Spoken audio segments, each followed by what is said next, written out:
Well, our dear students, today we will talk with you about comparative degree of adjectives. I would like to tell you that in anatomical terminology, this comparative degree will be used in the meaning of positive degree of adjectives. For example, anterior will be translated not like more anterior, but it will be translated like just anterior, or superior, posterior, inferior, major, and minor.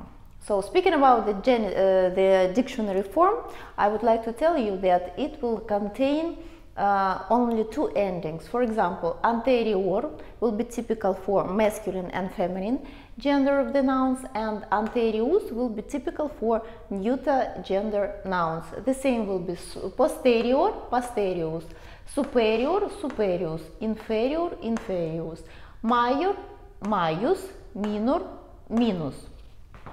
In order to determine the stem, we have to remember that the stem only for comparative degree will be indicated by the nominative singular form, and this stem, like anterior, posterior, superior, inferior, major, minor, will be the same for all three genders, for masculine, feminine, and neuter, but this is only for the adjectives.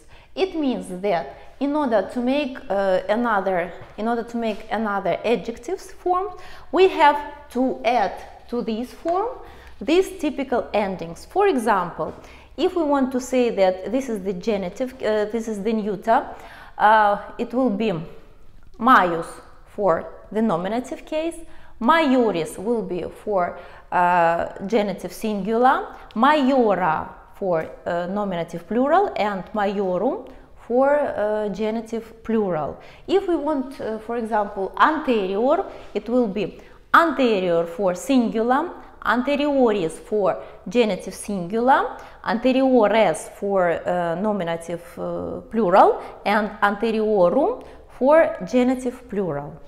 And the last point here, I would like to pay your attention that these two adjectives, major, maius, minor, minus, are used only if we are talking about the paired anatomical terms. For example, in our body there are some, maybe 2 or 3 tubercles. That's why we are using these nouns: tuberculum maius, tuberculum minus, as tuberculum is of neuter gender. But if we want to say that this is singular anatomical part, we are using the adjective magnus, magna, magnum in its positive form. So, for example, foramen occipitali magnum, not maius.